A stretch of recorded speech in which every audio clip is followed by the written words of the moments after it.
Hello everyone, welcome to my channel all about biology. This is Jyoti Verma and today we will discuss about very important topic which is secondary growth in cycas stem. Okay, so we will discuss about the secondary growth, which is very important question for your examination point of view. So the increase in girth of the plant is called as the secondary growth. Okay, so secondary growth is basically the growth that leads to increase in girth of the plant. Okay, and the secondary growth in the case of cycas occurs in two regions. It occurs, first one occurs in vascular region and the other one occurs in cortical region. So secondary growth takes place in the region where vascular bundles are present, and secondary growth takes place in the region where cortex is present. Okay, so in these two regions secondary growth takes place, due to which the stem of cycas increase in its girth. सो आज हम लोग बात करेंगे cycas में secondary growth की. Cycas की जो stem है उसमें जो सेकेंडरी ग्रोथ होती है वो किस तरीके से होती है, हम आज उसके बारे में स्टेप बाय स्टेप डिटेल में डिस्कशन करेंगे. सो साइकस की जो सेकेंडरी ग्रोथ है उसमें होता क्या है, जो वो सेल्स है वो इस तरीके से डिवाइड करती हैं कि जो आपकी साइकस की स्टेम है उसकी चौड़ाई बढ़ती है. तो सेकेंडरी ग्रोथ में बेसिकली लंबाई नहीं बढ़ रही है, चौड़ाई बढ़ रही है. और जो साइकस में सेकेंडरी ग्रोथ होगी वो दो रीजन्स में होगी. एक आपका वस्कुलर रीजन जहाँ पे वस्कुलर बंडल यानी कि जाइलम और फ्लोएम प्रेजेंट है, और दूसरा कॉर्टिकल रीजन यानी कि कॉर्टेक्स. सो अब हम इसे डिटेल में डिस्कस करेंगे. So firstly we will discuss about the secondary growth in the vascular region. Vascular region means the region where xylem and phloem and vascular tissues are present. Okay, so what happens, as you all know that the stem of cycas is eustelic condition, indark, conjoined, collateral and open, as we have discussed it earlier in our previous video. So the stem of cycas basically includes the ring of vascular bundles and the cambium. There are two types of cambium in the stem. Look at very carefully. The cambium which is present between the xylem and the phloem is called as the fascicular or intrafascicular cambium. Okay, the cambium that is present between xylem and phloem is called as the fascicular or intrafascicular cambium. It is present between the xylem and phloem. However, some cells between the vascular bundles get activated to form a cambium which is called as the interfascicular cambium. Okay, the cambium that is present between two vascular bundles is called as the interfascicular cambium. And due to the combination of these two cambium, the fascicular and the interfascicular cambium, a ring is formed, and that continuous ring is called as the vascular cambium or intrastellar cambium. So let's summarize again. The cambium that is present between the xylem and phloem is called as the fascicular cambium or intrafascicular cambium. Okay, and the cambium that is present between the two vascular bundles is called as the interfascicular cambium. So in the earlier stages these two cambium are separate and can be clearly differentiated. However, in the later stages these two cambiums form a continuous ring, and that continuous ring is called as the vascular cambium or intrastellar cambium. Now there are two cells in the vascular cambium.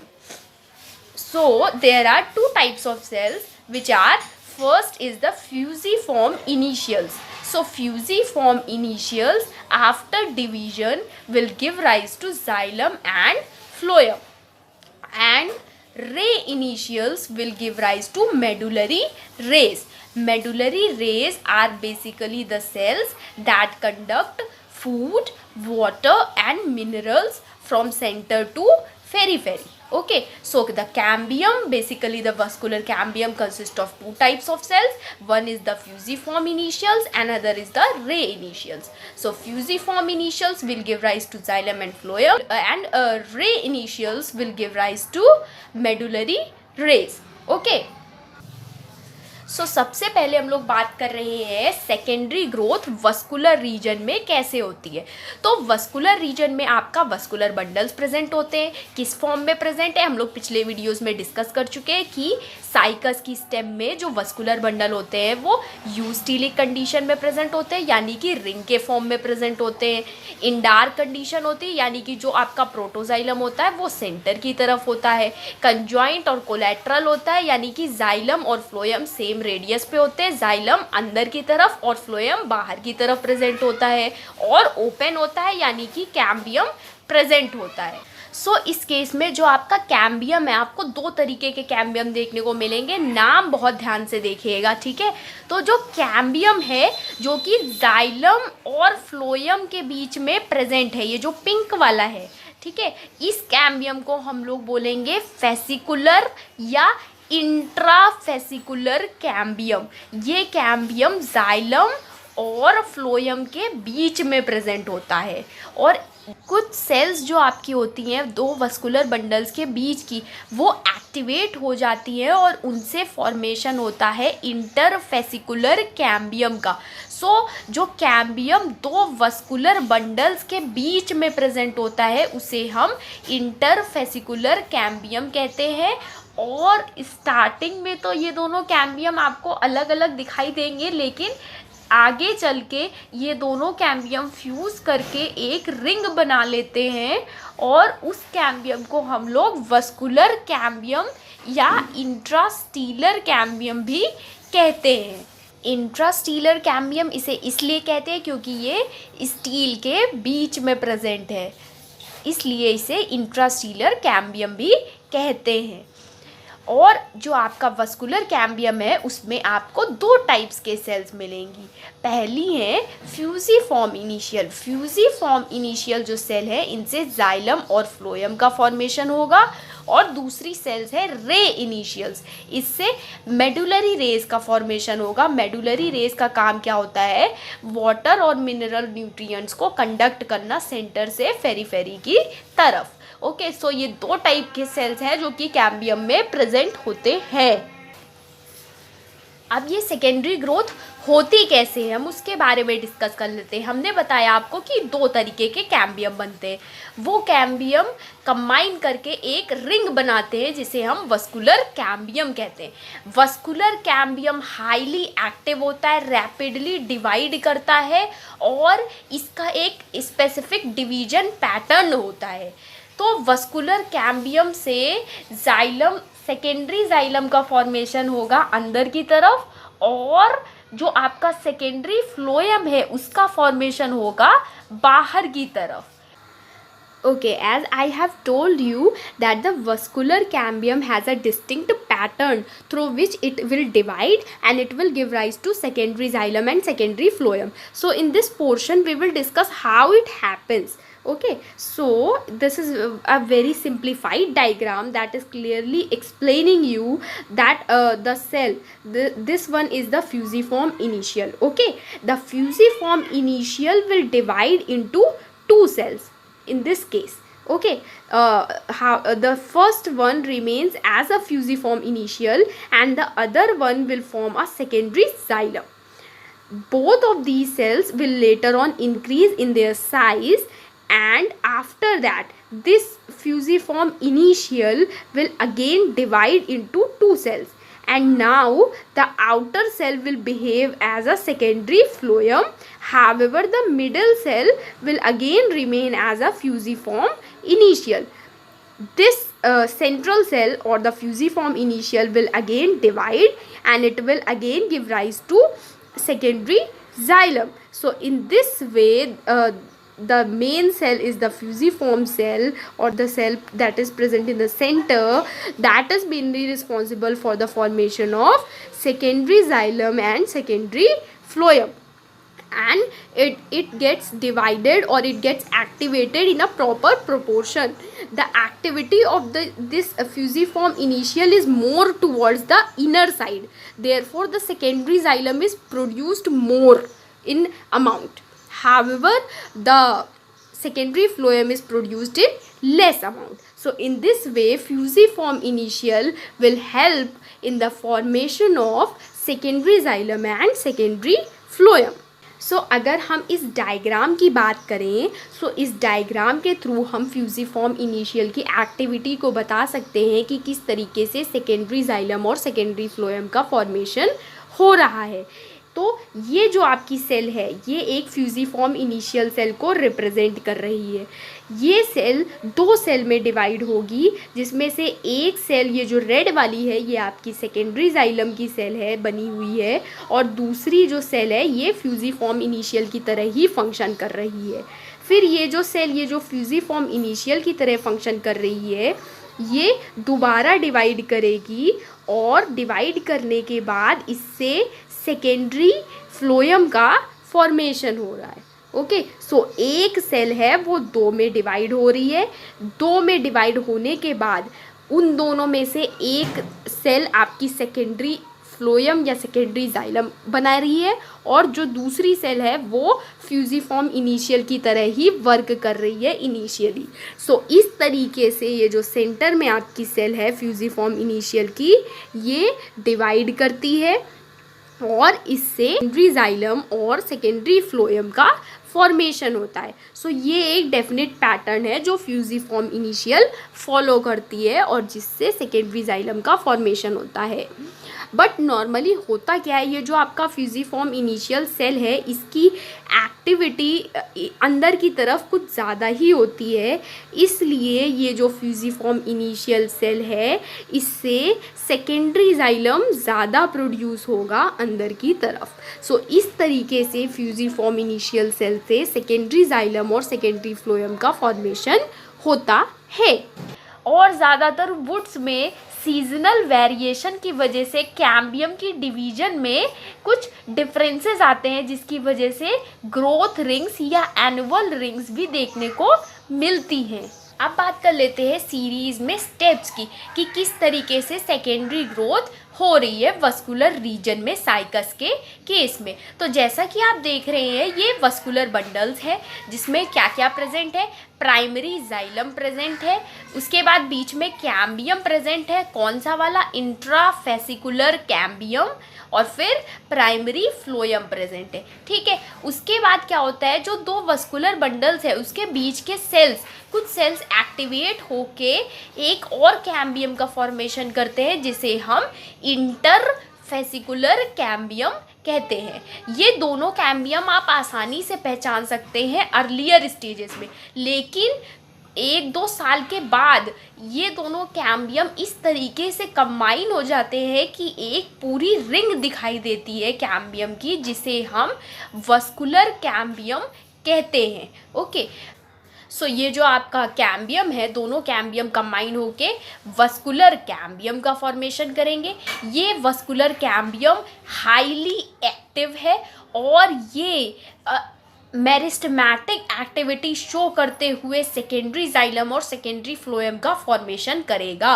इस vascular cambium की activity की वजह से secondary xylem अंदर की तरफ यानी centre की तरफ फॉर्म होगा और सेकेंडरी फ्लोएम बाहर की तरफ फॉर्म होगा. तो सेकेंडरी ग्रोथ होने के बाद यानी कैम्बियम की एक्टिविटी होने के बाद जो स्टेम का स्ट्रक्चर दिखाई देगा वस्कुलर रीजन में वो आपको किस तरीके का दिखाई देगा वो मैंने डायग्रामेटिकली रिप्रेजेंट किया है. क्या हुआ है, ये जो आपका ब्लैक वाली रिंग है ये कैम्बियम है, ये एक्टिवली डिवाइड कर रही है और इसके डिवीजन की वजह से सेकेंडरी जाइलम का फॉर्मेशन हो रहा है अंदर की तरफ. ओके, सो ये वाला जो पोर्शन है ये पूरा पोर्शन सेकेंडरी जाइलम है, और ये जो सेंटर में जो पिंक वाले हैं ये प्राइमरी जाइलम है आपके जो यहाँ पे बने हुए थे. ये प्राइमरी जाइलम है, ये वैसे के वैसे ही हैं. ठीक है, और आपका सेकेंडरी फ्लोएम का फॉर्मेशन होगा बाहर की तरफ. और ये जो डार्क ब्लू से हैं ये आपका प्राइमरी फ्लोएम है। सो इस तरीके से सेकेंडरी ग्रोथ होती है वस्कुलर रीजन में साइकस की स्टेम में।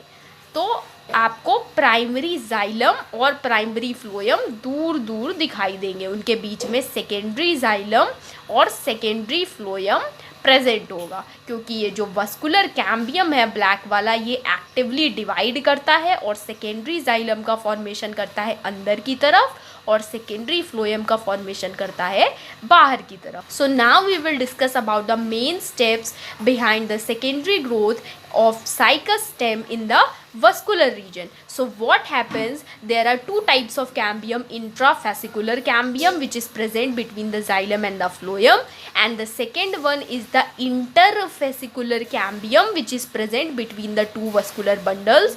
Both of the cambium get fused together to form a complete ring which is called as the vascular cambium. The vascular cambium is highly active and meristematic in nature. It rapidly divides and it gives rise to secondary xylem towards the inner side and secondary phloem towards the outer side. And now the condition looks like this. Okay, so what happens here, that black one is the vascular cambium. The vascular cambium will actively divide and it will give rise to a secondary xylem towards the inner side. Okay, and it will give rise to a secondary phloem towards the outer side. So the cambium, this cambium divides and will give rise to secondary xylem towards the inner side and secondary phloem towards the outer side. So this is secondary growth of cycus stem in the vascular region. Now we will discuss about the secondary growth of cycus stem in the cortical region, in the cortex. Okay, so the cells of the cortical region become meristematic and they form a cambium, and that cambium is called as the cork cambium or phallogen. That cork cambium will divide actively and it will give rise to cork on the outer side and secondary cortex on the inner side. Okay, note that the cork cambium will divide and it will give rise to cork cells on the outer side and secondary cortex on the inner side. Okay, so the division of the cork cambium leads to the formation of cork, that is also called as the phellum on the outer side, and secondary cortex, that is phalloderm on the inner side. So what the sequence you are having here is, you are having an outer cork, okay, which is also called as the phellum.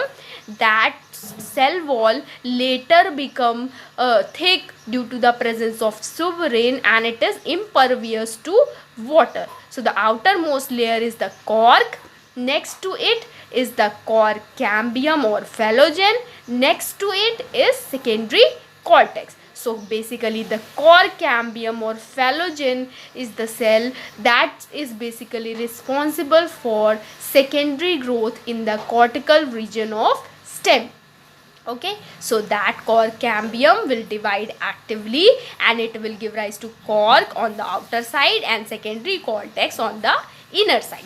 सो अगर हम बात करें secondary growth cortical reason में, तो cortical reason की कुछ sales active हो जाती हैं और वो एक कैम्बियम का फॉर्मेशन करती हैं जिन्हें हम कॉर्क कैम्बियम या फेलोजेन कहते हैं।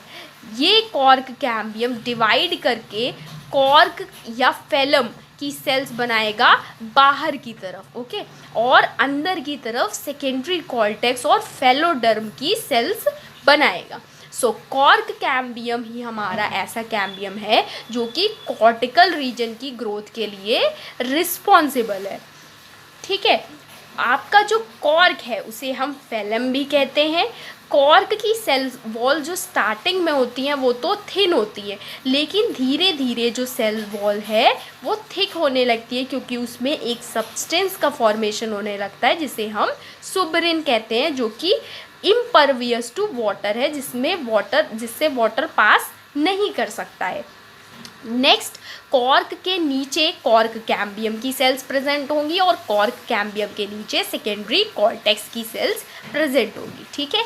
तो कॉर्क कैम्बियम एक्टिवली डिवाइड करके क्या बना सकता है, कॉर्क कैम्बियम एक्टिवली डिवाइड करके बाहर की तरफ कॉर्क का फॉर्मेशन करता है और अंदर की तरफ सेकेंडरी कॉर्टेक्स का फॉर्मेशन करता है।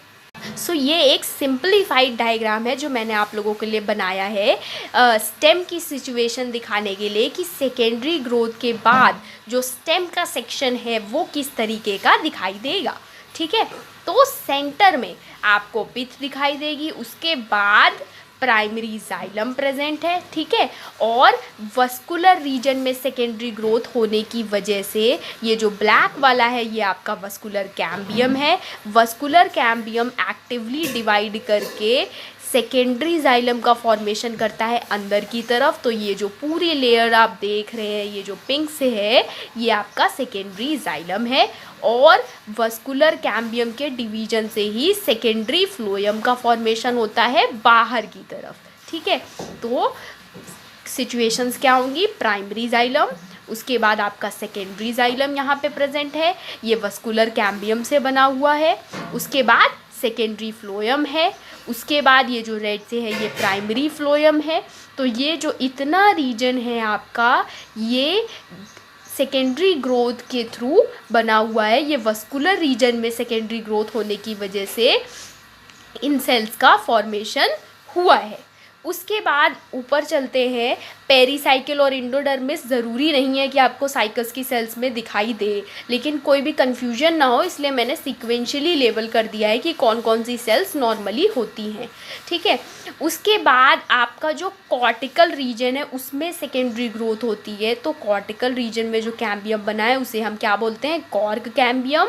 इस कैम्बियम को हम एक्स्ट्रा स्टीलर कैम्बियम भी कहते हैं और फेलोजेन भी कहते हैं।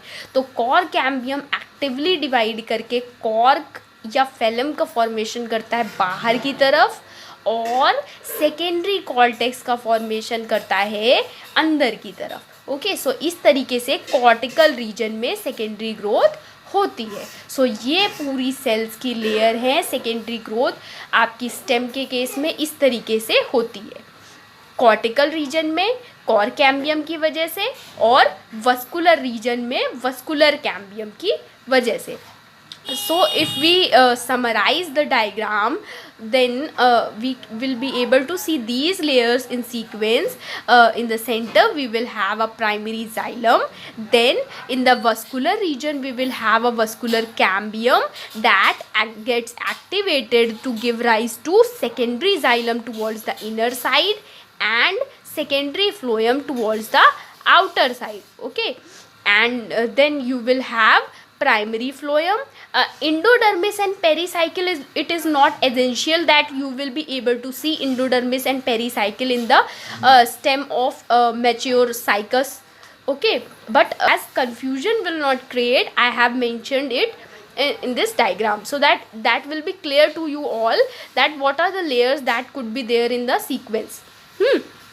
Next is the in the cortical region, the cork cambium is the main cambium that is responsible for the secondary growth in the cortical region. That cork cambium will divide and it will form cork or phloem on the outer side and secondary cortex on the inner side. So in this way secondary growth takes place in the stem of cycas and thus the girth of the stem increases. So that is all about the secondary growth in the case of stem in cycas. And if you like the video, then just subscribe to my channel for latest updates, like my channel, and if you have any query, any suggestion, any comment, you can mention it in the comment section and I will reply you immediately. So thank you so much.